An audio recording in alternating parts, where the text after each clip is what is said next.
Greg. Super. Merci beaucoup. Welcome, everybody. Thank you for joining in on this ongoing town hall, virtual town hall that we've been having. Alors, merci encore pour continuer la conversation depuis la pandémie d'une façon virtuelle avec notre forum public. Comme vous savez bien, c'est difficile, on ne peut pas se rassembler en grand nombre dans cette période quand on passe par étape pour la période de déconfinement. Alors, utiliser ces moyens plus modernes, ça, c'est une belle façon qu'on peut toujours continuer à avoir une bonne discussion, d'entrer en dialogue les uns avec les autres, et puis j'espère certainement entre les participants.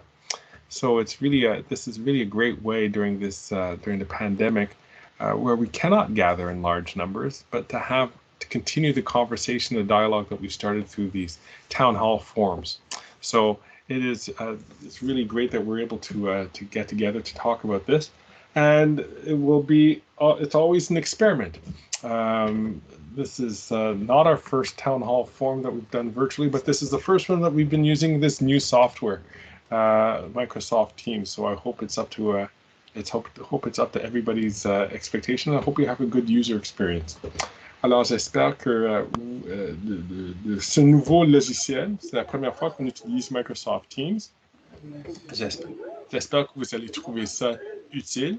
Je vais juste demander à mes organisateurs si c'est possible de toujours mettre les micros. Je vous demande en tant que participant de mettre vos micros en sourdine. De cette façon-là, quand la personne qui va prendre la parole puisse prendre la parole d'une façon, elle peut s'exprimer clairement. C'est très important parce que si on a plusieurs micros qui sont ouverts à la fois, ça devient un peu difficile à écouter ce que les gens ont à dire. So I'll ask for all people who join onto the call to please put your microphones on mute. That way, if we have one person or maybe two people talking at the same time, it's not too difficult, and we can make sure that everybody can be heard clearly.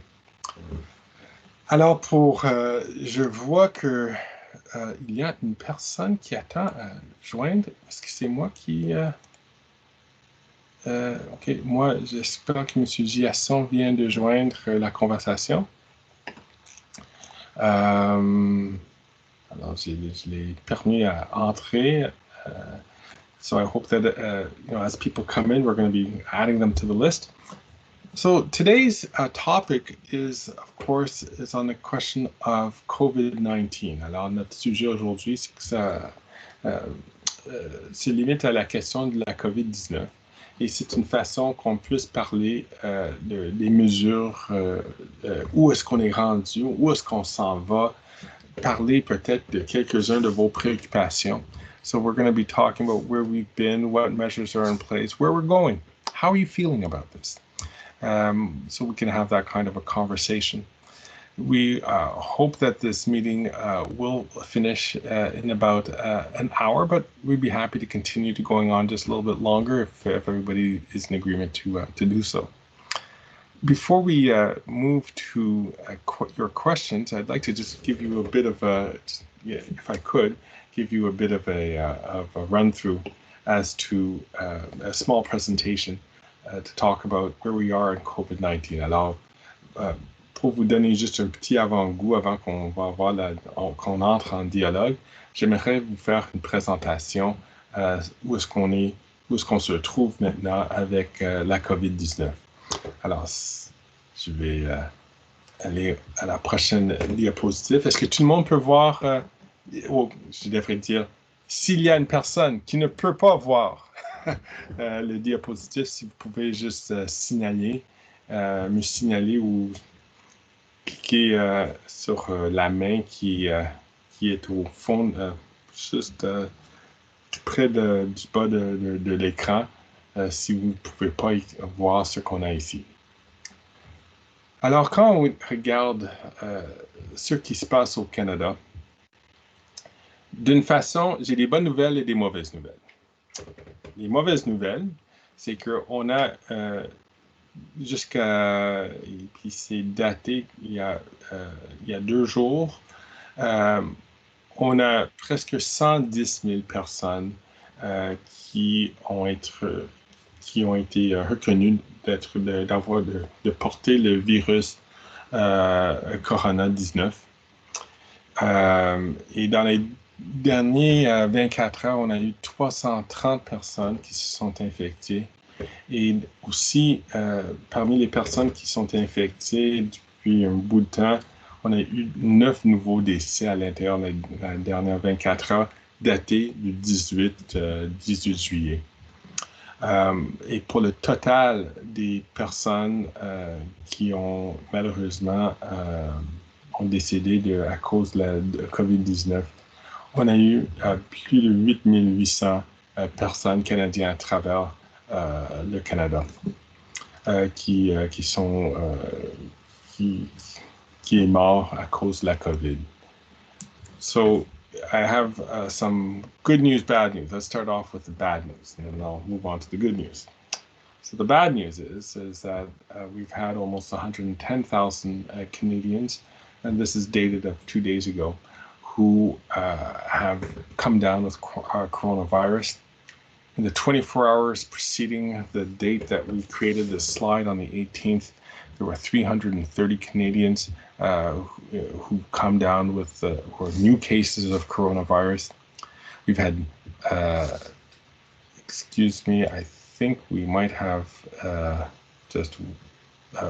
we have 9 new deaths of people who died in the last 24 hours, and we had over 8,800 deaths in the last 4 months due to coronavirus. As you can see on the graphic that you have there, you can see the provinces which are more affected than others. And this gives us an indication of how many people have come down with coronavirus per 100,000. Unfortunately, our province is the strongest. They've had the greatest number of deaths and also have had the greatest rate of infection, followed then by Alberta, Ontario, and Nova Scotia. I put a little asterisk besides Nova Scotia because for the last number of weeks, Nova Scotia, in fact, all of the Atlantic provinces have done very well. Although they had a high number per 100,000, recently they've been able to largely eradicate people who have come down with coronavirus. Not completely eradicated, but pretty darn close to it. In Quebec, although the numbers are bad, we should take heart that it's largely limited to our inability to control the outbreak of coronavirus in our les centres de longue durée, our long-term health centers for seniors. So once we got those numbers under control, when you take that out of the picture and you just take a look at the community transfer, it's not as great. Alors, juste pour vous donner un plus grand détail concernant ce qui s'est passé à travers le Canada, vous pouvez voir que quand vous examinez la carte sur votre écran, vous pouvez voir que c'est codé par couleur pour voir où est-ce que c'est le nombre de cas par 100 000 habitants. Alors, surtout, on peut voir que le Québec, malheureusement, est au peloton top du peloton des cas à travers le Canada, suivi par l'Alberta et l'Ontario et aussi la Nouvelle-Écosse. Mais je dis Nouvelle-Écosse avec un petit astérix à côté, parce que la Nouvelle-Écosse ainsi que toutes les provinces maritimes ont largement éradiqué le coronavirus dans leur région. Ils n'ont pas complètement éliminé, mais largement que oui.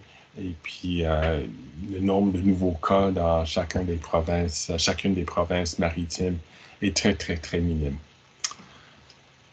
On est aussi chanceux que dans le Grand Nord canadien, qu'on voit qu'il y a très peu d'infections. Et je dis heureusement, c'est parce que dans leur cas, ils n'ont pas le même accès aux soins hospitaliers qu'on a ici au Québec et dans le Sud. Alors, c'est vraiment important qu'on gère bien les cas qui sont là avec le coronavirus. Les bonnes nouvelles, s'il y en a une au Québec, en dépit du fait qu'on a le taux d'infection, le taux de mortalité le plus élevé au Canada, c'est que c'était à cause de notre incapacité au début de bien maîtriser les cas de COVID dans les centres de soins à longue durée pour nos aînés. Alors, à cause de ça, si on élimine ces centres CHSLD de l'équation, on peut voir qu'il y a, on tombe plutôt dans un taux plus normal pour la communication de cette maladie parmi la population générale. Je vais juste aller à un prochain diapo. Alors, quand on voit, quand on regarde depuis le début de l'année, plutôt le début de février, jusqu'à date, ou jusqu'au 18 juillet, on peut voir la courbe ici, qu'on voit qu'au début, on n'a pas vraiment maîtrisé la communication de cette maladie. Puis après ça, avec des mesures, avec le confinement, qu'on lavait les mains, on portait des masques, de s'assurer d'encourager les gens de rester chez eux, à faire des confinements dans leur bulle immédiate, avec soit des amis ou soit de la famille. On a pu maîtriser, ou mieux maîtriser, le taux d'infection. Puis quand on regarde les nouveaux cas, c'est depuis, certainement, c'est depuis le mois de mai qu'on a vraiment trouvé la façon pour mieux maîtriser les nouveaux cas d'infection.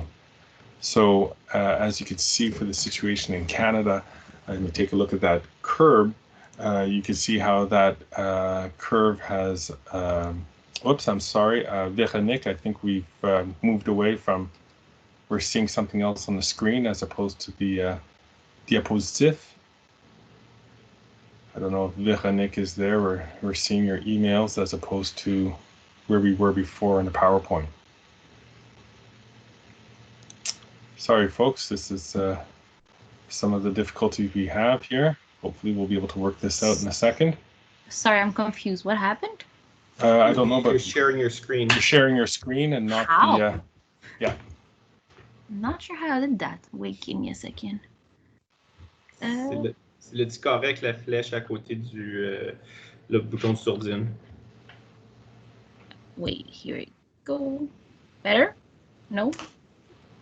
Ouais, mais là, ça arrête la présentation. Maintenant, on voit tout le monde qui participe, qui est bon. What's going on? Je pense que c'est Derek qui avait... OK, parfait. Ouais.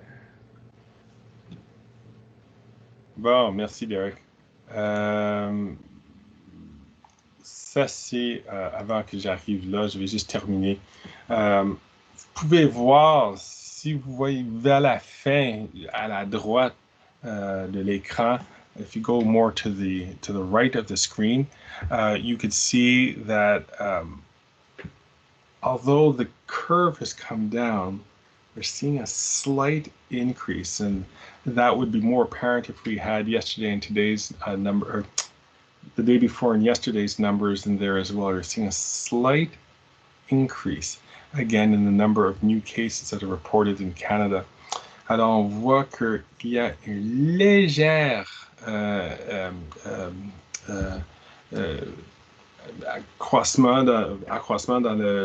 augmentation dans les nombres de nouveaux cas qui ont été déclarés au Canada.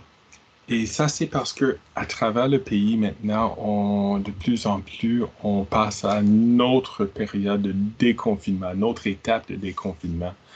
Et comme dans notre région, On a vu beaucoup de nouveaux cas qui ont été rapportés aujourd'hui. We saw a great number of new cases that were reported today in the National Capital Region. This really points out, as we move to a new stage of deconfinement, we really have to make sure that we don't let don't take our foot off of the gas pedal in a sense, and that we really try to keep on wearing our masks, try to keep social distancing, and to continue to washing our hands. Those are really the three ways we can do so much. But as it gets warmer, we all want to go out on a patio and see friends we haven't seen, have a cup of coffee or have a beer. We have to be really vigilant. Et c'est la raison pour laquelle je trouve que les autorités sanitaires ici au Québec et aussi en Ontario, parce que franchement, on est presque une région ici, il y a une réflexion, est-ce qu'on devrait recommencer ou est-ce qu'on devrait mettre les freins pour les bars ou pour des rassemblements à l'intérieur. Alors, il faut être vraiment prudent, surtout si vous êtes jeune, vous n'êtes pas immortel et vous n'êtes pas forcément, peut-être vous ne serez pas des personnes qui vont tomber malades, mais vous pouvez porter cette maladie aux personnes qui seront plus vulnérables, les plus aînés, les personnes avec des situations de santé un peu plus précaires. So we have to be very careful at this point, so we make sure that we don't keep on going up. I'll try to move along. You'll see here, this is a graph that you're seeing now in orange of the number of deaths, of new reported deaths per day. And again, we saw that terrible time in April and May and carried through for a good part of June, where we had some very high numbers of deaths as we were trying to catch up and get control of the situation. Alors, on peut voir ici devant nous le nombre de nouveaux cas de décès au Canada jour par jour, quotidiennement. Et on peut voir que c'était au mois d'avril, mois de mai, où on a vu la pire situation. Mais maintenant qu'on sait mieux, qu'on a des systèmes qui sont mieux en place, on peut mieux contrôler ça, mais il faut jamais lâcher prise avec ça, parce qu'on sait bien que facilement ces choses peuvent changer assez rapidement. Les bonnes nouvelles. Quand on se voit, ou c'est quoi l'expression en français? Quand on se voit, on se désole. Quand on se compare, on se console. Et c'est vraiment la situation. When you take a look at the international situation, Canada's actually come out pretty okay. We've, after a bit of a rough start, especially in our seniors' homes, we found a way to get control of that, and that's thanks to you. And that's thanks to people like you all across the country who have taken these situations seriously.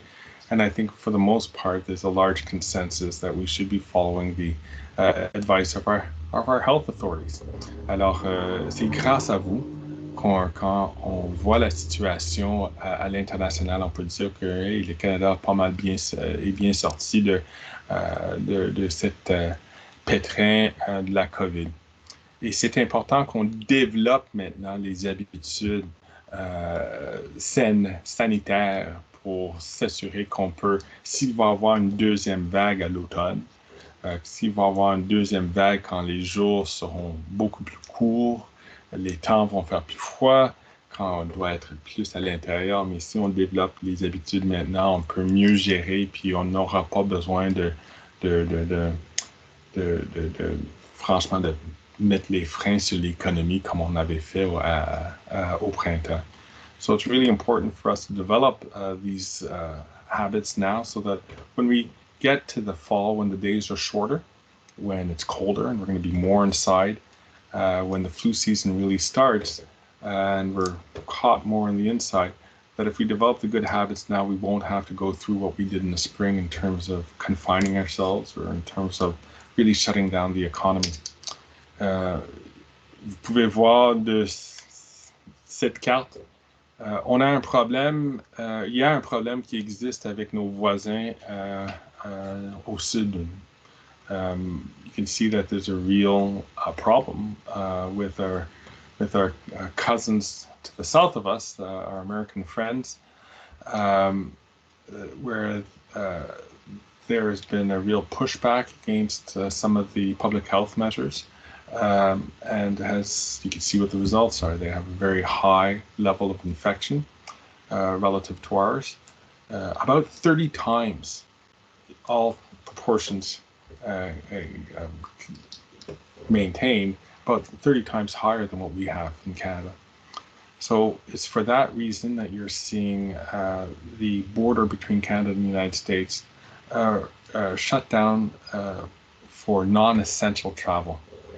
Alors, c'est la raison pour laquelle quand on examine la carte juste en face de nous, quand on voit qu'il y a tout ce rouge-là qui existe aux États-Unis, avec leur taux d'infection beaucoup plus élevé, à peu près 30 fois per capita que nous. C'est la raison pour laquelle on avait fermé les frontières, à part des voyages essentiels. Alors, pour des voyages qui ne sont pas essentiels, on a dit qu'on ne va pas laisser ni les Américains rentrer au Canada ou ni les Canadiens rentrer, qui ne peuvent plus rentrer aux États-Unis. Et on voit, on est préoccupé par ce qui se passe dans le monde en voie de développement où ils n'ont pas les ressources sanitaires pour traiter les gens. Quand on voit le taux d'infection qui augmente, cela va malheureusement mener à des morts beaucoup plus facilement que de ce qu'on a ici au Canada. Let's move on to the next one. And by the way, we will share with you this presentation, as well as the links, so that if you want to take a look in more detail as to what's happening around the world, this previous slide has a pull-down bar on the right where you can really see the number of cases in each country, and you're able to zoom in a little bit more. Alors, on va distribuer ces diapositives à tout le monde, si vous le voulez. Et en plus, on va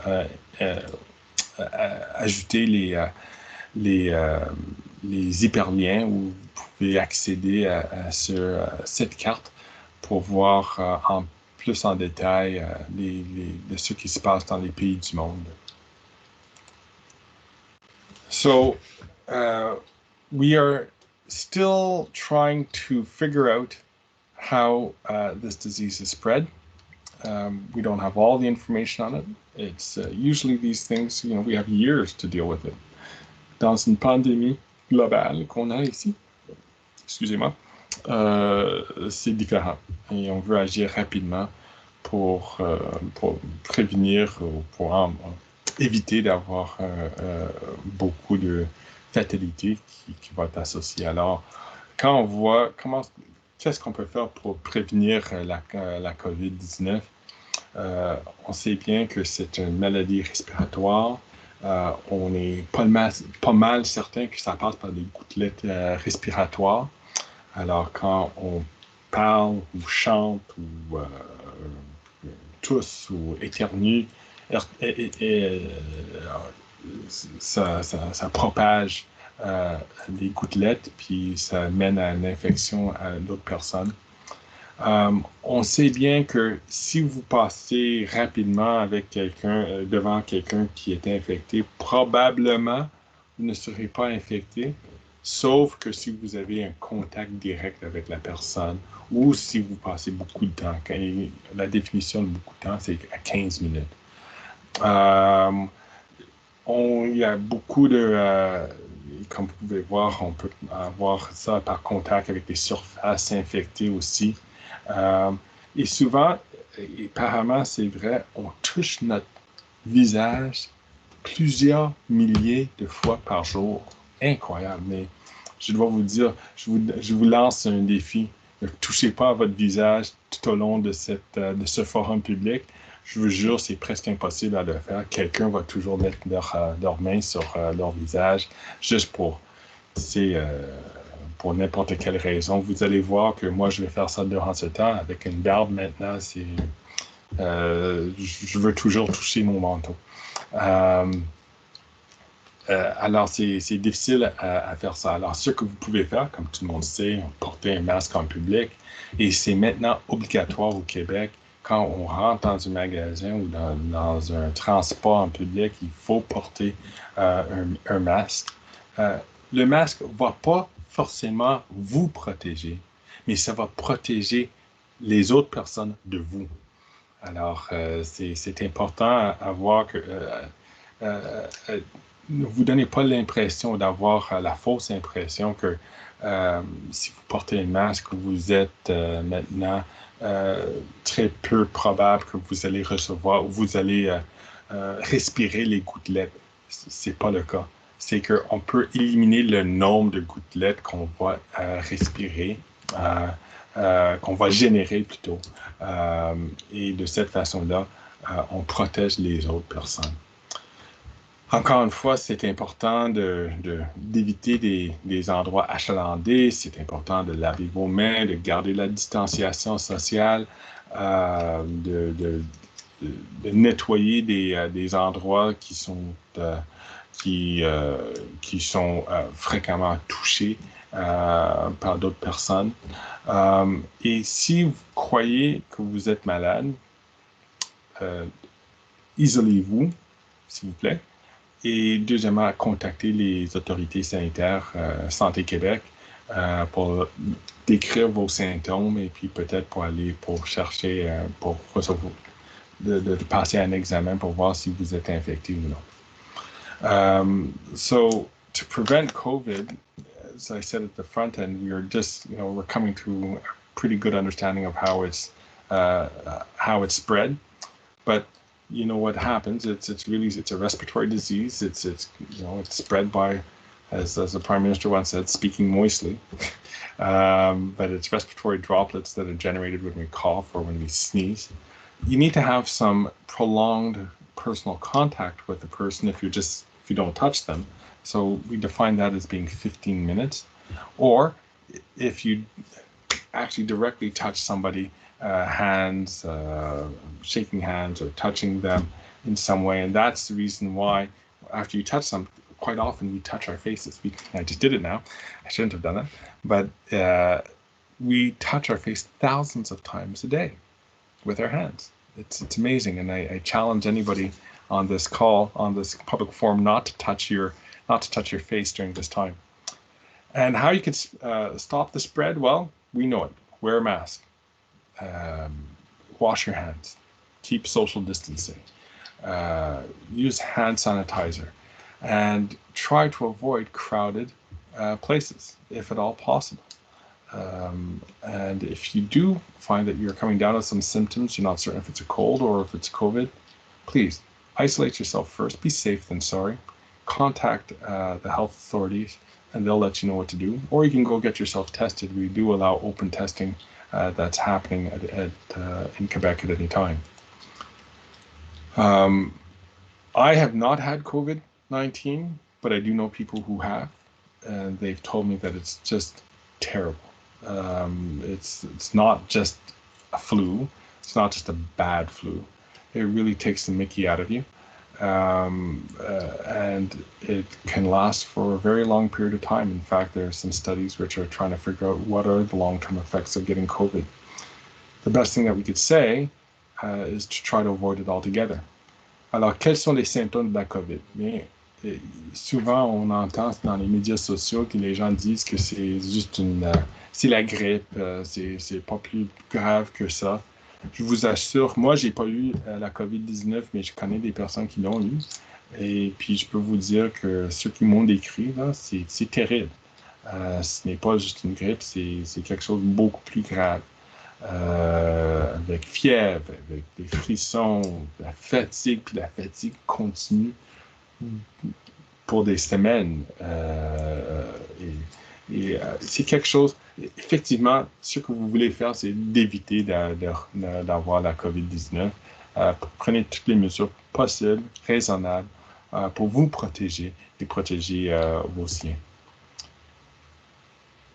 Si je peux passer, oui, alors voici quelques informations. Vous pouvez chercher, si vous pouvez consulter soit en ligne ou soit par téléphone. Vous pouvez contacter nos institutions sanitaires. La chose qui est très importante, qui est écrite ici en bas, c'est vraiment, vous ne devez pas vous juste présenter à l'urgence à l'hôpital. S'il vous plaît, appelez en avant ou faites une auto-évaluation en premier. C'est très important parce qu'on ne veut pas faire infecter ou rendre malade nos professionnels de la santé, nos infirmières, les personnes qui travaillent dans une clinique médicale, parce qu'on a besoin de ces personnes-là d'être en santé pour nous traiter. So please call first. Don't just go to emergency and try to help us not spread this disease to those who are supposed to be taking care of us. Vous avez vu que le gouvernement du Québec a annoncé que tous les secteurs d'activité économique sont autorisés à reprendre leurs activités, à l'exception des festivals et des grands événements, des camps de vacances réguliers avec ce séjour. Et c'est important qu'on respecte ces consignes du gouvernement du Québec. Ils sont en train, le gouvernement du Québec a développé leur plan. Je sais, c'est une grande préoccupation pour les parents. Qu'est-ce qu'ils vont faire à l'automne avec l'école pour leurs enfants? Ils sont en train d'élaborer un plan. C'est pas tout à fait bien ficelé, mais au moins ils nous invitent, par preuve de transparence, de nous informer de leur plan jusqu'à date. So, in Quebec, all activities are open with the exception of our festivals and major events. So those are those major gatherings that you would have either inside or outside, and also regular vacation camps that have accommodation. There are some restrictions which apply to certain workplaces, but we're going by baby steps to try to make sure that we could allow people to come in and join the activities that they normally do. The Quebec government has also, I know this is a concern for many parents, what are we going to do in the fall for our schools? The government of Quebec is working on that plan, but what I think is a very favorable desire to share information. They are updating their website, and there's a link there which we will share with you at the end of this presentation. For traveling, it's really important that we try to limit our travels. As we said, the Canada-US border is closed to non-essential travel, and we recommend that for all traveling outside of the country. Alors, le gouvernement du Canada, encore, comme j'avais déjà expliqué, on a fermé la frontière canado-américaine, sauf pour des voyages essentiels.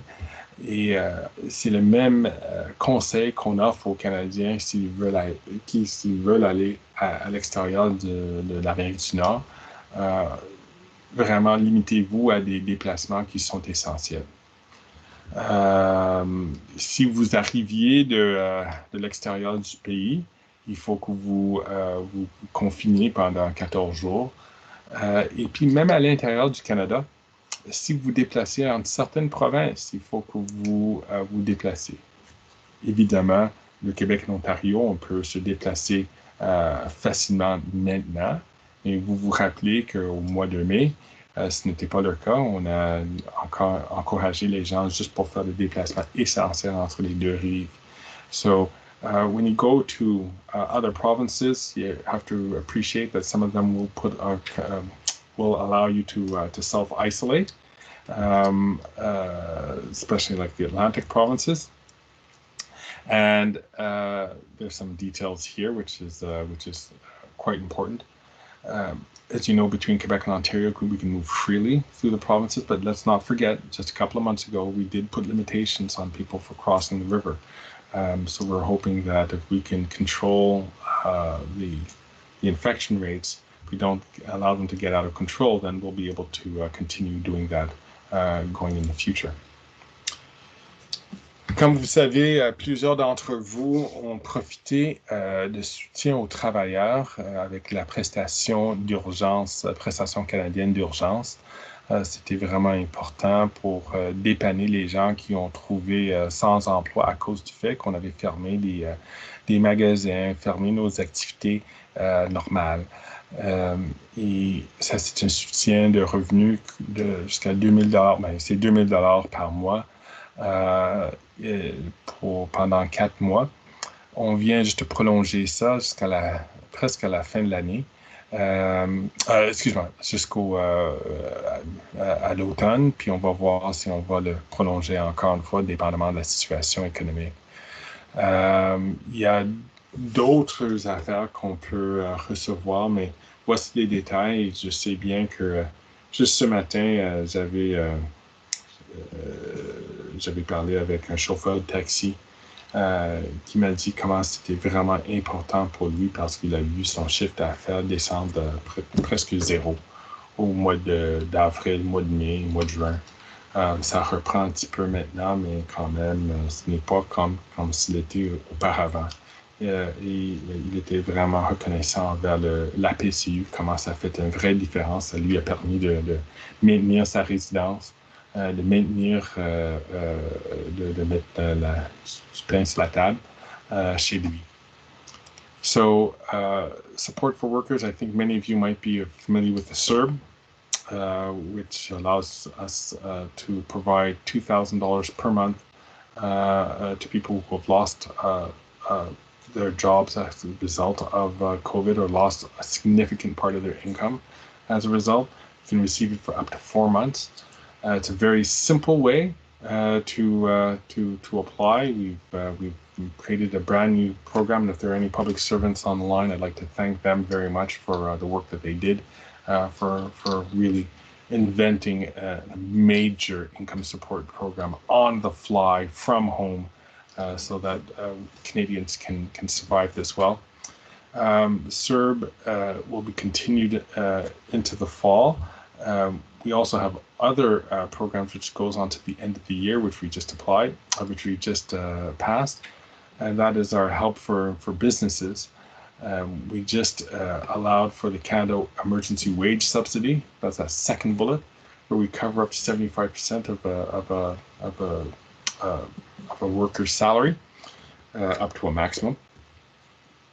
We've also helped businesses by allowing them to take advantage of the Canadian Emergency Business Account, which offers them an interest-free loan of up to $40,000 and is partially forgivable.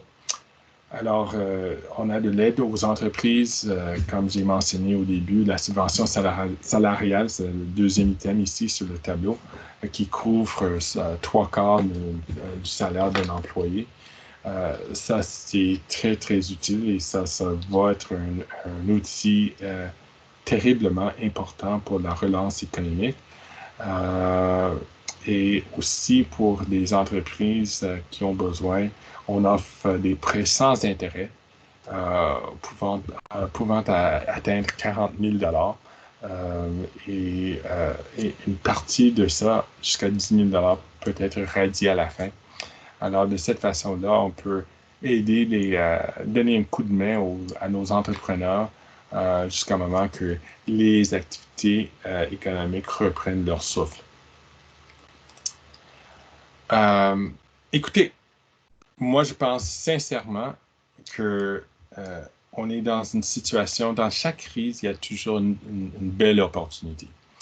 Et ce que je veux dire par ça, c'est que vous savez, on a une économie qui ne valorisait pas le travail des personnes qu'on vient de voir qu'ils sont essentiels à notre économie. On a créé une situation où on peut mieux faire. On peut, comme on dit en anglais, we can build back better. on peut mieux bâtir notre avenir. Et je pense que c'est important d'être à l'écoute de vous, des façons qu'on puisse s'assurer que on peut mieux faire, de créer une économie plus équitable, plus durable, et une économie qui est plus moderne, parce qu'on a vu comme on a pris vraiment le virage d'Internet rapidement. On était forcé à le faire, puis je pense que ça représente un avenir pour nous, puis des opportunités pour des gens, surtout des gens qui ont accès à l'Internet. Alors, quelles sont vos idées? Comment est-ce que nous devrons reconstruire notre pays à la suite de la COVID-19? Et puis, c'est la raison pour laquelle je vous engage ce soir, mais aussi en ligne avec notre nouveau site d'engagement. On appelle ça Engagement Parle. Alors, c'est une façon où vous pouvez partager des idées avec moi, puis moi, je rentre en dialogue avec vous par le biais de l'Internet. So this is a great opportunity for you to use our new website to engage you in. It's called Engage Pearl, and it's an opportunity for you to give your ideas and you enter into dialogue. And also it allows you to have a conversation amongst yourselves on this website. And trust me, everything that you write, any constructive idea, is one that will certainly be taken into account. So we launched this a couple of weeks ago, a soft launch, and people have been using it. We really do appreciate that you've been participating. And we have some questions on there, and we encourage you to explore the site, and you can find it again at the website that's listed at the bottom of the screen. Alors avec ça, on est rendu à la fin, puis j'aimerais ouvrir ça à vos commentaires, vos questions, vos bonnes idées. Et la parole est à vous. So the floor is yours. Look forward to hearing your great constructive ideas on how we can build back better, but also how we can deal with the virus at this time. So the microphone's over to you guys. I'm going to give a fair notice to my team. I don't know if it's going to be Derek or if it's going to be Kevin, who will be moderating this part of the conversation. But perhaps one of you can come off of mute and explain how we're going to proceed here on in. I think it's going to be Derek. Derek, la parole est à vous. Oui, alors je peux modérer Greg. I can moderate Greg. Alors tout le monde, si vous avez une question ou un commentaire, si vous pouvez utiliser le petit bouton avec la main, raise your hand. Si vous pèsez sur ça, ça va m'indiquer que vous voulez parler. Et comme ça, je peux vous enlever de sourdine et vous pouvez poser votre question ou faire votre commentaire. So if you want to make a comment or ask a question, if you can just press on the little hand symbol that's on the menu, that way I'll just know sort of who's looking to ask a question or a comment, and then I can take you off mute. Alors, est-ce qu'il y a quelqu'un qui a levé la main? Oui, alors Daniel. Bonjour Greg, est-ce que tu m'entends bien? Oui, je t'entends très très bien. Allez-y Daniel. Merci Greg. Je vais dire ma question rapidement dans les deux langues, mais essentiellement, une reprise économique va probablement passer par une réouverture éventuelle des frontières.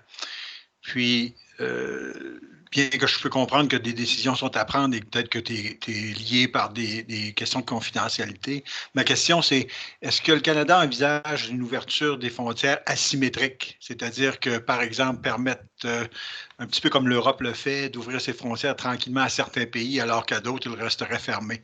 My question is essentially to get the economy going is probably going through a need to have our borders open or reopened to some extent. So my question to Greg, to the extent that he can answer, is does the government essentially is envisaging or is looking at the potential asymmetric reopening of the borders, and therefore for some countries and not necessarily from others?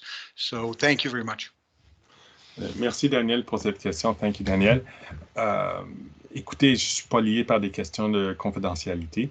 Je peux vous dire que moi, comme vous, je suis très intéressé par vos idées là-dessus. Je pense que ça a beaucoup de sens d'ouvrir ça d'une façon asymétrique. C'est ça qu'on a fait à l'intérieur du Canada. On voit que certaines provinces laissent les gens faire la libre circulation, surtout dans les provinces maritimes, tandis que si nous, du Québec, on décide de rentrer au Nouveau-Brunswick ou à Nouvelle-Écosse, il faut qu'on passe à une période de confinement pendant 14 jours. So I think it makes sense to me. I'm not privy to any confidential information on this one. We're really looking at the data to try to figure out what's the best way forward. To me, intuitively, it makes sense that we would want to have an asymmetrical way of opening. There are going to be countries that have a very high infection rate that we might not want to open our borders to as quickly as for countries that have a very low infection rate. We do this already in Canada in terms of how we deal with the maritime provinces. So, within the maritime provinces, they allow their residents to move around freely. But if we're coming from Quebec and we're going to Prince Edward Island, for example, we would have to isolate for 14 days. So it makes sense where you'd want to have some type of, you'd want to make decisions based on the information that we have. If there's one thing I've learned in the coronavirus expectation is that this is just one time where you can't have one rule for everybody. Yeah, you really have to make things made for measure. You have to look at the data and make decisions based on the best information that you have. Alors, s'il y a une chose que j'avais apprise durant cette période de la pandémie, c'est qu'on ne peut pas, c'est une règle, c'est quoi l'expression, mais on ne peut pas juste avoir une règle unique qui va s'appliquer à tout le monde. Il faut ajuster, il faut prendre des décisions avec les meilleures données qu'on a. Et puis, je pense que votre suggestion d'avoir une ouverture asymétrique, pour moi, ça a beaucoup de sens pour moi. D'autres questions? Oui, alors la prochaine personne, c'est Liliane. Allez-y, Liliane. Je vais l'enlever de sur deux. Merci. Bonsoir, monsieur le député. C'est juste Greg. Merci. Je pense que la relance après COVID-19 serait vraiment une opportunité pour nous de reconstruire notre économie, vraiment plus orientée vers la richesse collective et l'environnement. Mm-hmm. Mais c'est relancer l'économie telle qu'elle était avant pour moi, je pense que avant la crise. Là. Donc, je pense que c'est vraiment, c'est la reconstruire, c'est vraiment lui donner un nouveau visage. Est-ce que vous pouvez me dire, est-ce que la ville a réservé des fonds pour aider des entreprises d'économie sociale et un assouplissement des critères pour accéder aux fonds de développement?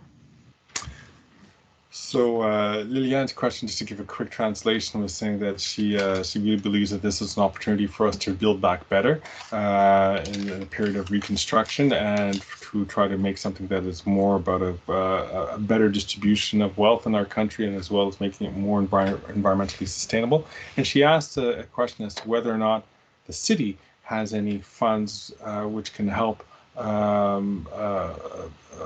us deal more with I'm assuming the social economy, l'économie sociale plutôt. So, moi, je ne peux pas répondre pour la ville de Gatineau par rapport au programme qu'ils ont, Liliane, mais je sais au fédéral, on avait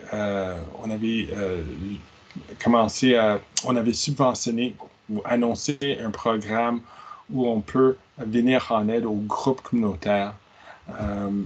Ce qu'on va faire, c'est on prend vos questions ici, on va trouver les liens et puis on va distribuer les réponses, les liens spécifiques.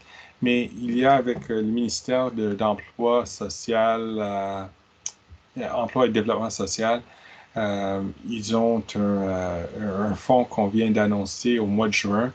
À peu près, je pense que c'est à peu près 300 millions de dollars pour venir en aide aux groupes communautaires précisément qui sont pris avec une façon de mieux soutenir l'économie sociale. Et je pense que ces fonds-là, ce programme-là, serait très intéressant pour vous. Alors, on va distribuer ces informations. So I can't answer for the city, but I do know at the federal government that we have, through ESDC, have put together a amount of money which would come into a help for community groups. And really, I think social economy initiatives would fall underneath that. It's about $300 million that we had just announced. What we're doing is that we're taking all your questions here. We are going to be making a document where we have the question and a response. We won't say who asked the question, but just question and response. I will be distributing that to you and also be putting that up on our Engage Pearl site. So we'll have that for the end. So thank you very much for that question. Je suis d'accord aussi. All right. Je pense pas qu'il y a d'autres personnes qui ont leur main levée. I don't think anyone else has their pense hand que- raised, but we have a Allô? comment. Allô? Oui, allô. Merci, monsieur le député. D'ailleurs, je suis très contente de vous voir en personne. Je vais souvent dans vos En bureaux. personne, entre guillemets. C'est ça. Oui, j'ai ma question, c'est à propos des personnes âgées. Mhm. Moi, je suis préposée aux bénéficiaires, mais je demande si le... Merci pour votre travail. Merci. Les primes là de $4 va continuer et pour les préposés bénéficiaires. Et puis, excuse-moi, mon français est très mal, mais je vais essayer pour qu'ils me comprennent. Je vais essayer de parler vite. Donc, j'aime parce qu'on dit des fois les malheurs apportent le bonheur. Je peux dire les coronavirus apportent le bonheur de l'autre côté pour les personnes âgées parce que les gouvernements, je peux dire, ça ne veut rien qui s'est passé dans les CHSLD, mais à cause de la COVID-19, ils savent qu'est-ce qui se passe. Donc, vous allez continuer toujours comme ça avec les autres de s'occuper d'eux parce que c'est eux qui ont construit le Canada, c'est eux qui ont construit ce qu'on est en train de faire. Donc, c'est ça ma question. Est-ce que vous allez continuer comme après la crise, ça va continuer de même? Oui. Alors, merci de votre question. Excuse-moi, je n'ai pas compris votre nom encore. C'est votre prénom? Merveille. Merveille. Merci, Merveille. So Merveille had asked a question as to, she works in our long-term health centers for seniors. And she was asking us to, will we be, yes, we are recognizing we're offering some help now, and perhaps out of the tragedy of what's happened in our health centers is that we are now focusing our attention on what's happening to seniors, and will we be continuing this in the future? Alors, ma réponse à Merveille, c'est j'espère que oui. Le gouvernement canadien vient juste de venir de signer une entente avec les provinces et les territoires pour 19 milliards de dollars, où est-ce qu'on a partagé ces fonds-là avec les provinces afin de s'assurer qu'on peut avoir une réouverture de l'économie plus durable, plus saine. Et puis, en partie de ça, on veut vraiment attaquer la question qu'est-ce qu'on fait avec les centres de soins à longue durée. Parce que, et je vais être très franc avec vous tous, on ne peut pas dire qu'on n'était pas au courant de ce qui se passait dans les CHSLD. C'est juste qu'il n'y avait pas une volonté politique populaire et ni une politique formelle pour vraiment régler et résoudre ces lacunes. Que depuis une génération, il y avait plusieurs études qui ont démontré qu'il y a un problème, mais on n'a jamais passé à l'acte. Et puis je dis ça de tous les gouvernements confondus, même si la responsabilité directe se tombe sur les épaules des provinces. Je pense en tant que député fédéral, je ne peux pas ignorer ça non plus. Il y a une volonté, je pense, populaire à vraiment... on ne peut pas se permettre que cela se reproduise encore une fois. Alors, moi, Merveille, je veux vous dire que je pense que oui. Je pense que tout le monde a bien tiré leurs leçons. Et puis, on va passer à l'acte maintenant pour s'assurer qu'on peut mieux s'organiser, pour s'assurer que les gens qui, comme vous venez de dire, qui ont bâti ce pays-là, qu'on leur donne un temps de repos dans leur retraite avec dignité dans un CHSLD. So I'll be really honest with you guys. I think this has been a problem that we've all known about. There have been many reports on this. It's mostly a provincial responsibility, of course, because it's the healthcare system. We've had reports from the last 25 years on problems that we recognize from time to time, but it's never been the real political will to deal with it. I hope that will exist now. The federal government has reached an agreement with the provinces and the territories worth $19 billion, where we have said that we got to build back better, we got to reopen our economy better, and part of that is dealing with how do we deal with our seniors centers. So I think this is the time for us to do this. This, if it weren't for the deaths that were happening in our senior centers, Canada would have come out, would have been a shining example to the world. But really, we can learn from how they organize their senior centers in British Columbia, because they have a much lower infection rate in their senior centers. I mean, way lower than we had here in Quebec and certainly in Ontario. So we can learn from that. We can learn from what they do in other countries on how they take better care of their seniors. I think it would be an injustice of the highest order for us not to take steps to make sure that works. Alors, merci Merveille.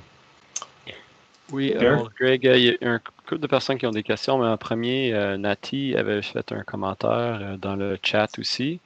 Je peux vous lire. As you know, climate change is my preoccupation. Make our climate change commitments legally binding to avoid ignoring them. This legally binding law is happening in England and elsewhere. And she also wrote that mortality due to air pollution in our area is over 500 per year, an Health Canada estimate. This number is as great as the COVID mortality. This is a more reason to not go back to the way we were in terms of economy based on fossil fuels. Very good point. Alors, Nati a écrit dans la section du dialogue. Elle a dit qu'elle croit fermement dans l'environnement qu'il faut développer des moyens plutôt légaux, exigeants, pour s'assurer qu'on peut mieux, qu'on peut reconstruire avec et garder un œil sur la question de construire d'une façon saine et durable. Elle a mentionné qu'il y a 500 personnes qui meurent chaque année dans notre région à cause des problèmes respiratoires, à cause de la pollution qui est dans l'air. Alors, elle aimerait qu'on passe à l'action là-dessus. So, Nati, I could tell you that that was the firm engagement of our government, that we were going to be coming in with legally binding 5-year rolling targets for making progress on reducing our greenhouse gases so that we can get to the point of making Canada carbon neutral by 2050. I know some people would like us to go faster than that, but we have to start somewhere. So let's start with that. I look forward to that legislation coming forward when Parliament truly returns fully. But you're right, we are seized with the opportunity that we are not going to just build back the way we built back before. We do have to build back better. And that very much means making sure that we have the environment as a fundamental lens by which we would look at what we're doing to support the economy. And we've seen some movements on that in terms of capping oil wells or oil wells that are polluting the groundwater in Alberta. We put together some funds, which was very positively received by environmental groups because we knew that the private sector wasn't doing their job on that front. So I'm pretty confident that we'll go there. Super, je vois d'autres personnes qui ont leurs mains levées. Derek, oui, alors, je pense que... Oui, on arrive, Aubin. Mais je pense que Derek, c'est lui qui a des informations. Oui, alors je pense que la première personne, c'est Simon Boisvert. Oui, bonsoir Greg, est-ce que tu m'entends bien? Oui, très bien, merci Simon. Greg, merci pour ton temps. comme on sait, le Canada, comme tous les autres pays, au début de toute la pandémie, on a eu beaucoup de difficultés à réagir face à ce qui arrivait avec l'information qui rentrait de la Chine et tout ça. Et tous les pays ont eu la même erreur. On a été un petit peu trop lent à prendre justement des précautions, puis on a réagi beaucoup plus. Et même quand on parlait des CHSLD un petit peu plus tôt, c'est là qui a été vraiment probablement notre plus grande perte au départ. Par la suite, une fois qu'on a commencé à avoir la situation en main, je pense que le Canada a très bien fait, puis on continue à très bien le faire. Et je comprends qu'une des plus grandes priorités en ce moment, c'est de remettre l'économie en route et de prendre soin de ce qui se passe en ce moment. Ceci dit, est-ce qu'il y a, on parle à l'international de discussions qui, la pandémie pourrait changer essentiellement des réformes gouvernementales de façon presque permanente dans le futur. Est-ce qu'il y a des discussions, des initiatives suite à la pandémie pour essayer d'avoir des réformes gouvernementales ou d'essayer d'investir dans des initiatives qui nous permettraient d'être plus proactifs face à des situations comme ça dans le futur? C'est une excellente question. Alors, Simon had asked, we were a little slow off the mark and lack of information, slow for getting things started off. Fair point. This is a point Simon says that all countries have had a start, but now we've got up to a cruising speed and we're doing pretty well, better than most. But are there initiatives which we are going to be taking to ensure that we would be faster off the mark? Je pense que j'interprète bien vos paroles, Simon. That we'll be a little faster off the mark for future pandemics. Future, more yes. proactive. Or use human intelligence to essentially have initiatives in the future. Mais écoutez, moi je pense que c'est tellement important. Je suis d'accord avec vous. Je pense qu'on est déjà là. Le Canada était un des premiers pays à commettre un peu d'argent, un bon investissement pour s'assurer qu'on peut venir en aide, qu'on peut travailler d'une façon multilatérale pour non seulement de réengager l'économie, mais aussi de supporter de soutenir des institutions multilatérales pour qu'on puisse partager plus d'informations entre nous. Une chose qu'on peut dire, la pandémie ne respecte pas les frontières. Les pandémies ne respectent pas des idéologies politiques. Il y a une seule façon de gérer ça, c'est de s'assurer que tout le monde gère ça ensemble. Et pour moi, c'est primordial que nous soyons plus rapides pour...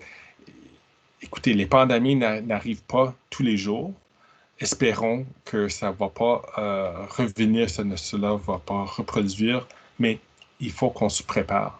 Il faut qu'on tire bien les leçons de cet exemple pour s'assurer que la prochaine fois que quelque chose de même arrive, on est beaucoup plus près, on peut identifier mieux la situation, on peut tout d'abord isoler le foyer d'une éclosion.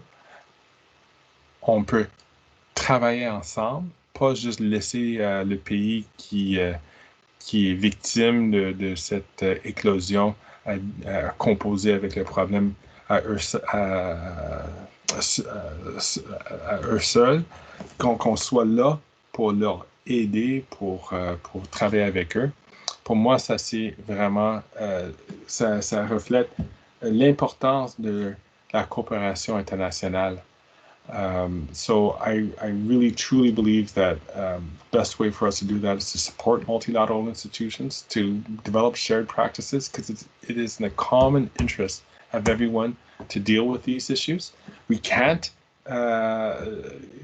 viruses, let's hope that this never happens again, but viruses don't respect political ideologies. They don't respect borders. And the only way that we can deal with this is to be working together. We can't let somebody just be off by themselves. It will catch up to us. Je pense que c'est la même chose. On peut faire le même argument avec l'environnement. On peut faire le même argument avec la pauvreté. Il faut qu'on développe une habitude qu'on peut mieux coopérer ensemble. So I think we need to develop a natural attitude that we have to work together because we do have one planet. We've discovered how as big as it is, it's also very small. And we're all on it. There are no other options. And we need to take care of each other if we're going to prosper, let alone survive. Merci beaucoup, Simon. Alors, la prochaine personne à lever la main, c'était Olivier Spencer. Oui, bonjour Olivier. Oui, bonjour Monsieur Fergus. C'est juste Greg. Greg, bonsoir. Donc, je me demandais juste si le PCU, le programme canadien d'urgence que vous avez mis en place, il y a 42% des Canadiens ne sont pas éligibles. Et aussi, quand Trudeau a dit que c'était 2 000 par mois, c'est pas un vrai 2 000. Il y a une partie qui est imposable et donc remboursable à la fin de l'année fiscale, si je comprends bien. Là. Donc, oui, c'est vrai. Ce ne serait pas plus simple ou viable de réformer l'assurance chômage. Je sais qu'il y a eu beaucoup d'améliorations que vous avez portées depuis l'ancien gouvernement conservateur sur l'assurance emploi. Mais comme celle-ci n'est pas très accessible, beaucoup de Canadiens ne sont pas éligibles encore à l'assurance chômage quand ils cotisent tous à ce système-là. Parce qu'ils n'ont pas fait assez d'heures selon la région où il y a un taux de chômage ou qui requiert plus d'heures. Ou dans un cas de congédiement ou d'émission, ne sont pas éligibles. Donc, je me demandais si ce ne serait pas plus simple d'explorer cette avenue-là. Merci beaucoup, Olivier, pour votre question. Je ne sais pas, je m'excuse, mais je vais juste questionner un petit peu la prémisse de seulement 42% des Canadiens sont éligibles pour la PCU. Si cela est le cas, je peux vous dire que un chiffre bien inférieur à ce chiffre-là, des Canadiens sont éligibles pour l'assurance emploi. Parce que l'assurance emploi, il faut cotiser, mais ça n'applique pas très bien aux travailleurs indépendants ou des entrepreneurs solitaires. Alors, pour cette raison-là, on a dit au mois de mars, on a rapidement convenu à la décision que on ne peut pas juste demander à des gens de passer à l'assurance emploi parce qu'on ne va pas toucher assez de monde. Puis on sait bien avec la COVID que ça va toucher une grande partie de la population canadienne. Et c'est la raison pour laquelle on est allé on a créé la PCU. Et puis les critères sont très minimes. Il faut avoir le moindre attachement. Il faut être dans une situation où vous allez perdre de revenus à cause de la COVID. Alors, si vous êtes, par exemple, si c'est pas universel, c'est vraiment ciblé aux gens qui l'ont besoin, des gens qui ont perdu leur emploi. On a dit, si vous avez gagné 5 000 $ il y a 12 mois, vous avez déclaré des revenus de 5 000 $, un minimum de 5 000 $, ou vous avez gagné 5 000 $ au cours des 12 derniers mois, vous êtes éligible à recevoir la PCU. Je pense que c'est assez... ça rejoint les gens qui ont été vraiment touchés par la COVID. Peut-être, vous avez dit que c'est imposable. Oui, c'est imposable. La raison pour laquelle on a fait ça, parce que on voulait rejoindre les gens que, pas à cause de leur faute, ils se trouvent dans une situation, ils n'ont plus de job, mais peut-être ils ont un loyer à payer ou ils ont une hypothèque à payer, mais ils se trouvent sans revenus. Ce sont des gens que, dans les temps normaux, auraient gagné assez d'argent, mais on ne veut pas donner 2 000 $ par mois pendant 16 semaines, 24 semaines à une personne qui, autrement, durant l'année, a gagné 115 000 $. Mais on veut juste dépanner les gens, qu'on ne puisse pas avoir des gens qui crèvent de la faim durant la pandémie. Mais à la prochaine année fiscale, si ces gens-là ont la capacité financière à repayer, et puis on leur a dépanné durant cette période-là, on est très content d'aider ces gens-là, mais à la fin de l'année, ils ont gagné assez d'argent au cours de l'année qu'ils peuvent repayer un montant. Alors, pour moi, c'est important. Mais vous soulevez un bon point. est-ce qu'on devrait examiner la possibilité d'avoir une prestation universelle? Et puis, il y a beaucoup de personnes qui sont en train d'examiner cette question-là. Est-ce qu'on devrait créer ce qu'on appelle le Universal Benefit? Et au lieu de donner des gens qui recevront le bien-être social ou quelqu'un qui va recevoir une prestation ici, une prestation là, qu'on mette tout ça ensemble, puis on dit qu'il y a un revenu minimum garanti qu'on va donner aux Canadiens. Mais c'est à voir, il y a des bolets qui examinent cette question-là, des gens beaucoup plus intelligents que moi qui sont en train de voir, d'examiner cette question. Moi, je les encourage à l'examiner parce que si ça a du sens, ça a du sens. Et ça, c'est une question qu'on devrait regarder. Mais il y a beaucoup de facteurs qui vont entrer en là. Malheureusement, c'est beaucoup plus trop pour venir à une conclusion, mais je sais que il y a plusieurs personnes qui examinent cette question actuellement, à l'heure actuelle. Derek, I turn it over to you. Alors, je vois pas d'autres mains levées. OK, il y a quelqu'un Il y a une main levée ici. Il y a Aubin. Oh, okay. Aubin. Oui, allez-y, Aubin. Salut, Greg. Merci de tenir cette... bien toi-même. Très bien, merci de tenir cette soirée d'information. Ma première question va dans le sens de l'action du gouvernement en termes sur le plan international. Dernièrement, j'ai appris dans les nouvelles que pour la COVID-19, il semble qu'il y a Madagascar qui a comme un processus en place. Et Madagascar, actuellement, coopère avec certains pays africains pour endiguer la pandémie. Et pour eux, ils ont trouvé un remède qui marche. Ah bon? Est-ce que c'est l'information que j'ai eue. Est-ce que le gouvernement actuellement attend juste nos voisins du Sud pour pouvoir faire un mouvement dans ce sens-là? Ou et dernièrement aussi dans les nouvelles, à SURDI, j'apprenais également que il y a eu un hack par rapport à un processus que le gouvernement serait en train de développer. Par rapport à toutes ces nouvelles-là qu'on a, quelle est l'action du gouvernement pour aller vraiment chercher la solution? C'est vrai, les chercheurs sont à pied d'œuvre pour pouvoir trouver une solution. Mais qu'en est-il des solutions dont on entend parler? Et si le gouvernement jusque-là a de ces chercheurs-là qui sont à pied d'œuvre pour pouvoir trouver une solution, où en sont-ils et quel est l'impact direct que cela aurait sur la population canadienne? Ça, c'est ma première question. Ah, OK. La seconde question... OK, allez-y. La seconde question, c'est l'argent actuellement qu'on donne aux gens qui sont dans le besoin.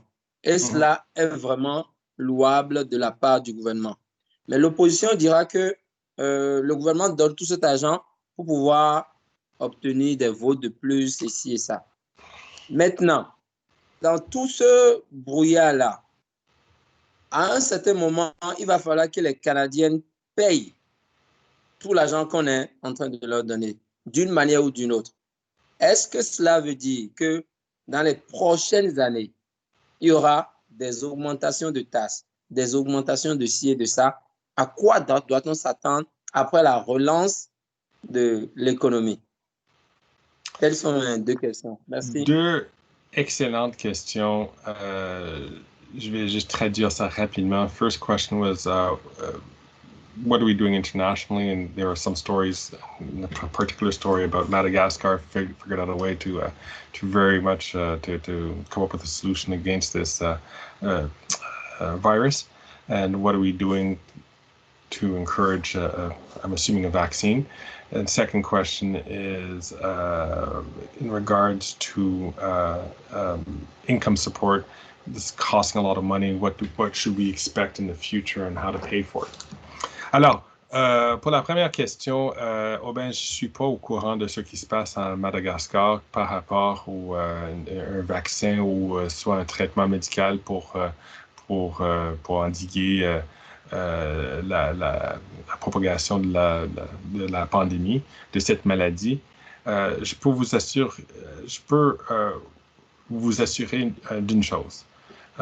C'est dans l'intérêt de notre gouvernement à trouver un traitement ou un vaccin aussi rapidement que possible. Et on a mis beaucoup d'argent, on a alloué beaucoup d'argent à nos chercheurs, à nos institutions dans la santé, institutions médicales, nos institutions universitaires, pour vraiment trouver une réponse, trouver un vaccin. Il y a un cas qui a été juste annoncé la fin de la semaine dernière qu'on passe maintenant aux des essais cliniques sur les humains.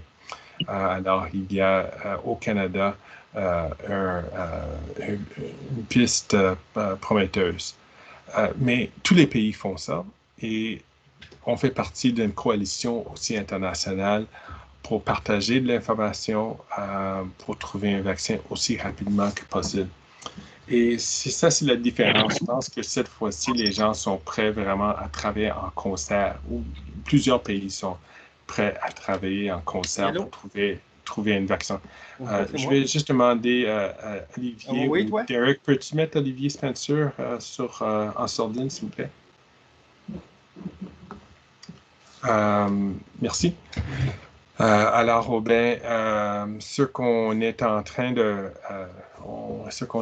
faire, c'est de travailler en concert avec d'autres pays pour venir à une solution, mais je sais que chaque pays eux-mêmes font des efforts, incluant le Canada, pour trouver un vaccin dans notre pays. Il y a une prestige qui arrive avec ça.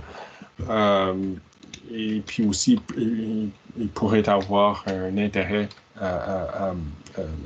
financier aussi à trouver le vaccin au Canada. Mais j'espère qu'on va faire comme M. Salk avait fait quand il avait trouvé le traitement pour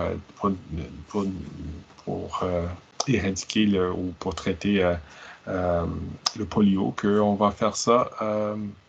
On va licencier, on va permettre les gens à reproduire ce vaccin-là sans que ça coûte l'argent ou sans qu'il doit payer un paiement pour excuse-moi, pour le comment on dit ça, patent en français, là? J'ai oublié. Brevet. Pour le brevet, exactement, pour le brevet. Alors, espérons que les gens vont être motivés pour venir en aide à l'humanité et pas juste pour s'enrichir. Ceci étant dit, il faut méfier aussi des fausses nouvelles, quelquefois qui sont reparties sur les médias sociaux. Il faut être très, très, très critique ou sceptique par rapport à des informations qu'on voit sur les médias sociaux. Il faut chercher des informations qui sont données par des sources fiables, des sources qui ont un engagement politique pour s'assurer que les informations qu'ils vont publier sont des informations qui peuvent être vérifiées.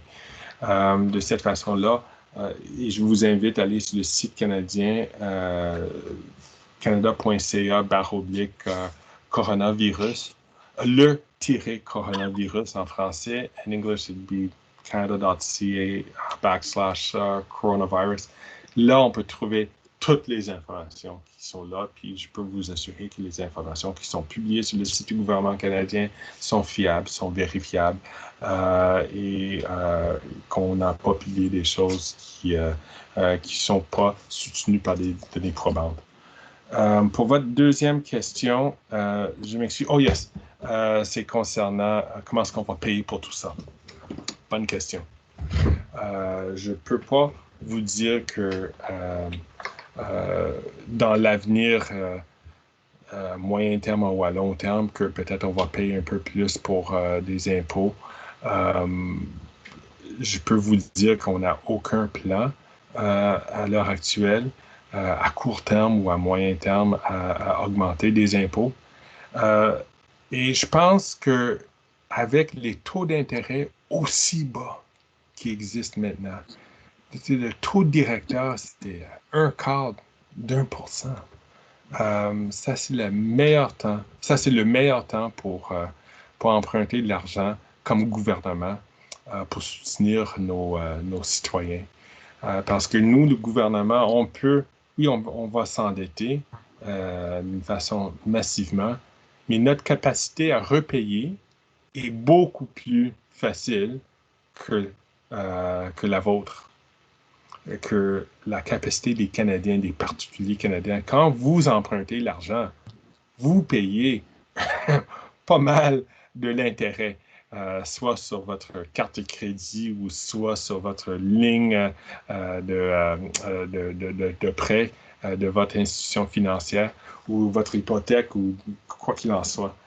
Vous payez des multiples de ce taux que nous, le gouvernement canadien, peut faire. Alors, on fait ça pour soutenir les Canadiens pour que personne ne se sente menacé financièrement et que vous sentez plus à l'aise, plus apte à risquer, prendre le risque de démarrer une entreprise, de prendre le risque de créer un produit, de faire quelque chose qui peut créer la prospérité pour les Canadiens en général.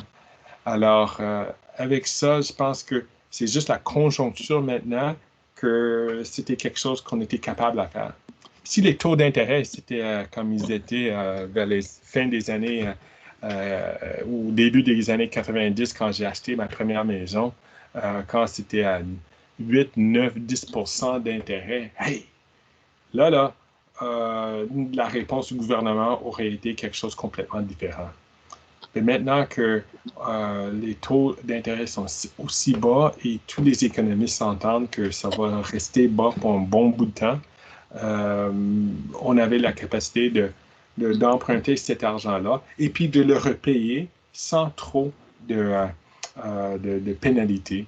Et puis, cela, c'est la raison pour laquelle je suis assez confiant au court et à moyen terme que vous n'allez pas voir une augmentation d'impôts pour payer pour tout ça. C'est quelque chose qu'on peut faire, c'est quelque chose qu'on doit faire, et nous sommes tous dans le même bateau.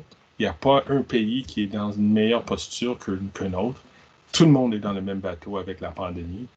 Toutes les économies, presque, se sont arrêtées. Et puis ceux où ils ne maîtrisent pas la pandémie, malheureusement, ils vont, encore une fois, les économistes s'entendent à dire qu'ils vont payer la note pour une durée beaucoup plus longue que nous, à cause qu'ils ne vont pas avoir une relance économique.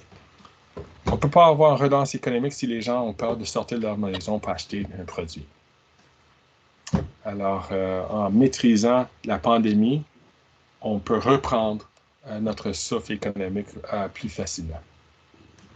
Une longue réponse à deux très bonnes questions. Je m'excuse. D'autres... Alors, prochaine question. Claude qui a posé dans le chat. Oui. Pensez-vous que les fonctionnaires fédéraux vont continuer à faire du télétravail pendant plusieurs mois encore? Et quelles sont les répercussions à long terme sur le travail des fonctionnaires? Et quelles seront les implications sur le gouvernement numérique? Three good questions. So what is going to be the impact on public servants? Will they be working from home? When are they going to reintegrate to work? And what will be the impact on digital government? Alors, Claude, merci. Des excellentes questions. On est en train de parler avec les syndicats et avec les fonctionnaires de voir comment est-ce qu'on peut relancer la fonction publique dans nos édifices au centre-ville de Gatineau, au centre-ville de Hull, centre-ville de Hull ou au centre-ville d'Ottawa. On n'est pas encore entendu sur une réponse, mais je pense que je ne dévoile pas de secret. Je pense que je peux vous dire les grandes lignes. Et les grandes lignes sont, pour un bon bout de temps, on a dit que c'était impossible, que tout le monde peut travailler à la maison. Ah ben, on s'est adapté pas mal vite avec la pandémie. Alors, on peut attendre que la possibilité de travailler de chez vous va être beaucoup plus normale, beaucoup plus populaire que ce ne l'était il y a 4 mois. Alors, on peut attendre que si vous voulez travailler de chez vous, j'imagine qu'on va vous permettre de travailler de chez vous. Peut-être pas à 100%, à 5 jours par semaine. Peut-être c'est 2 jours par semaine, peut-être c'est 3 jours par semaine. Ça va dépendre. Mais je sais qu'il y a une beaucoup plus grande ouverture envers ça qu'il n'existait il y a 4 mois. Cela va dire que la façon dont on gère la fonction publique va changer. Ça va prendre des nouveaux aptitudes. Un bon gérant en 2019 ne serait pas le meilleur gérant en 2021. Parce que maintenant, il faut être capable non seulement de gérer les gens qui occupent le même espace que vous, maintenant, il faut gérer les gens virtuellement. Alors, ça va prendre des autres compétences qu'on va valoriser. Alors, le gouvernement, je ne sais pas dans quelle forme qu'on va l'avoir, mais je sais bien que les choses vont changer. Les choses ne reviendront pas exactement comme ça a été en 2019. On va changer notre façon de gérer la fonction publique. Et on peut être craintif envers ça, mais moi, je vous encourage à être optimiste et de voir ça comme une période créative pour la fonction publique. Il y a des bonnes choses qu'on peut dire de travailler chez nous, il y a des mauvaises choses. Moi, je suis une extrovertie. Les gens me manquent énormément. Je veux faire du porte-à-porte, je veux aller dans des activités communautaires. Mais il y a des gens qui sont plutôt introvertis, qui sont comme ils sont dans le 7e ciel, de travailler de chez eux dans un bureau fermé et puis il n'y a pas de distraction et puis ça leur permet de faire d'autres choses aussi. On va voir, mais je suis certain que ça va prendre la créativité et puis en se faisant, mais écoute, la créativité, c'est toujours une bonne chose et ça nous permet de s'imaginer comment est-ce qu'on imaginer la fonction publique de notre façon et j'espère que vous serez partant pour faire partie de cet exercice. Derek.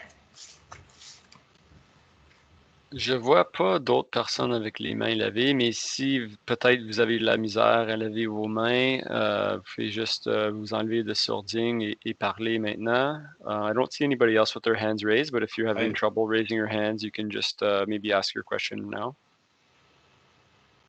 Ben, c'est Kulsumi. Salut Kulsumi, ça va bien?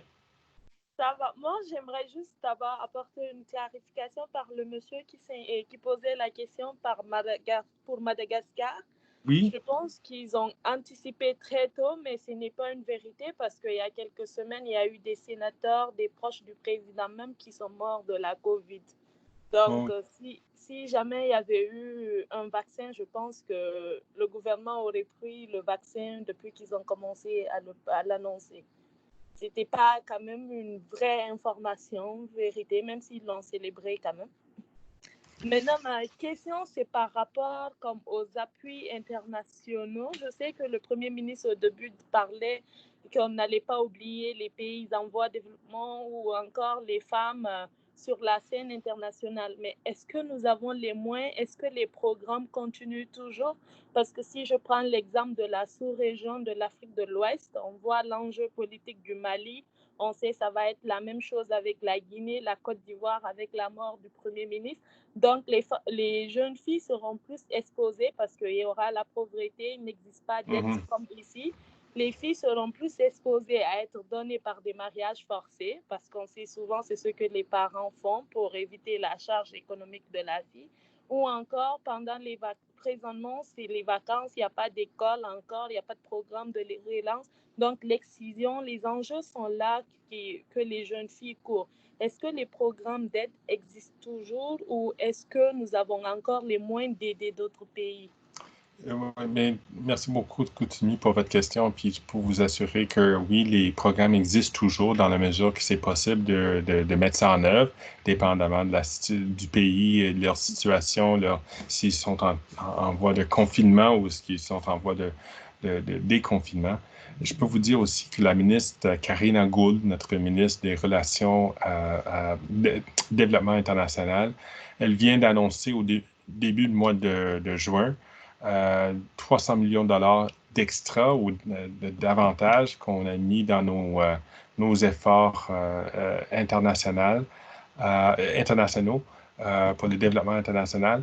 Je vais demander, Koutimi, ce qu'on va faire, c'est que dans le document qu'on va circuler probablement demain, sinon à la fin de cette rencontre, on va inclure le lien à cette communiqué de presse de notre réinvestissement dans le développement international dans la période de la pandémie, dans cette période de crise, parce que on sait bien que c'est important, comme j'ai dit au début. On a juste une planète, puis on ne peut pas régler la pandémie dans une partie du monde, puis ignorer ce qui arrive dans l'autre partie du monde. Ça va nous rebondir sans faute. Alors, c'est la raison pour laquelle il faut non seulement prendre les moyens ici à l'intérieur de nos frontières, mais aussi il faut toujours garder un œil, puis une main tendue vers l'international. Parfait, merci beaucoup. De rien. Je vois que Merveille a soulevé sa main, mais Merveille, avant qu'on passe à vous, peut-être on va juste voir s'il y a une autre personne qui n'a pas eu la chance de poser une première question. Je vois personne en ce moment. Sinon, Merveille, si vous êtes là, je ne sais pas si votre écran est figé, mais je sais que vous avez levé la main auparavant. Ah, je pense que son écran est figé. Mais Merveille, est-ce que ça c'est vous? Oui, c'est moi. Allez-y. Je vais parler, c'est un peu privé, mais ce n'est pas privé, c'est beaucoup de... On est nombreux ici à Outaouais qui vivent la même situation. Nous, les mamans monoparentales. C'est aussi à propos des relancements de l'économie. On a des difficultés parce qu'on est seul. Je suis seule, j'ai un enfant, je travaille comme préposée. Des fois, on me vient au travail tout le temps à cause de mon enfant. Ça, vraiment, ça me fait très mal. Ça me fait très mal parce qu'il y a des choses qui arrivent que moi-même, je ne peux pas l'empêcher d'arriver. Par exemple, si mon enfant tombe malade, tu appelles au travail, tu dis, je ne peux pas entrer, un enfant est malade. On te dit, désolé, on avait vraiment besoin de toi, comme tu ne peux pas venir, tu es viré. Ici, à Outaouais, il y a beaucoup de mamans comme moi qui ont à l'aide sociale à cause de ça. Oui.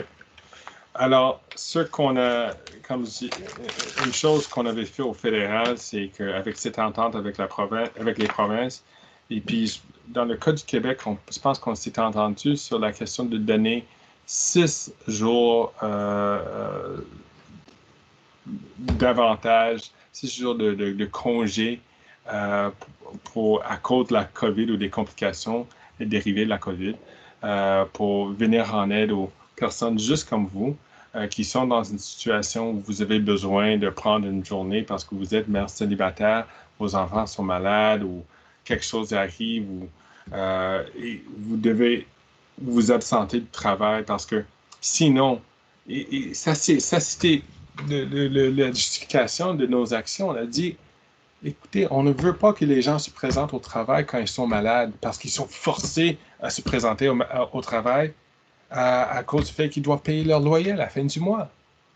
Ça n'a pas de bon sens. On va infecter plus de monde.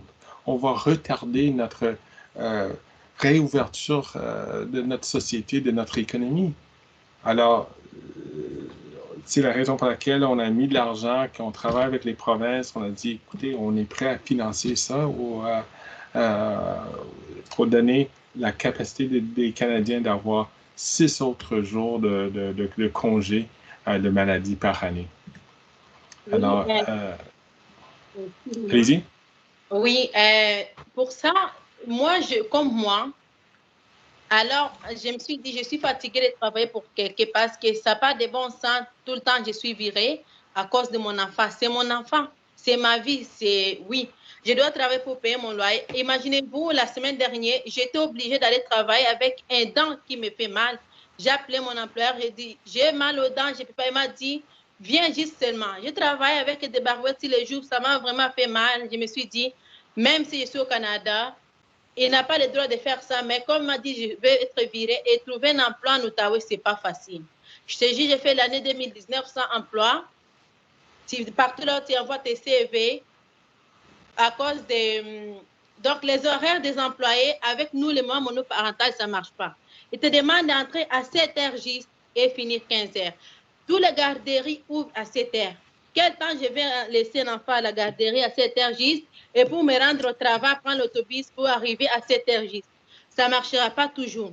Si tu n'as pas le...